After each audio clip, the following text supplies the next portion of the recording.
जी भारत रत्न अटल बिहारी वाजपेयी ये 25 तारीख जन्म जयंती शताब्दी समारोह अवसर में आमर 2014 रु आरंभ हो सुशासन दिवस। केंद्र सरकार यशस्वी प्रधानमंत्री नरेंद्र भाई मोदी नेतृत्व में सरकार गठन पर 25 डिसेम्बर को आम सुशासन दिवस पालन करुचु। ये जन्म जयंती शताब्दी समारोह आम पूरा वर्षव्यापी कार्यक्रम हम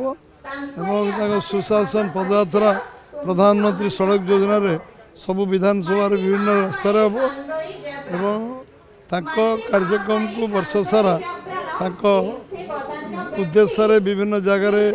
विभिन्न कार्यक्रम हम विषय चर्चा आलोचना हम विभिन्न प्रबंध प्रतियोगिता हम एवं स्कूल कॉलेज पिला मानकर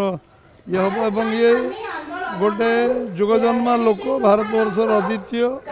एवं राष्ट्रनीतिज्ञ राजनीतिज्ञ कवि नुहति एकाधार जड़े गोटे भारतवर्ष प्रेरणार केन्द्रबिंदु थे समस्त उत्साह केन्द्रबिंदु थे भारतवर्षर भित्ति प्रस्तर स्थापन कर भित्तिभूमि स्थापन कर अद्वितीय नेता थे जी जड़े स्टेट्समैन थे विषय आज जिते कहले कम हम आज अवसर आम आज ब्रह्मपुर पूर्णांग प्रतिमूर्ति उन्मोचन कर फेरुचे सकाळू एवं आज ये कार्यक्रम गोटे वर्षव्यापी चलो वर्षे भितर 140 कोटी लोक हृदय सम्राट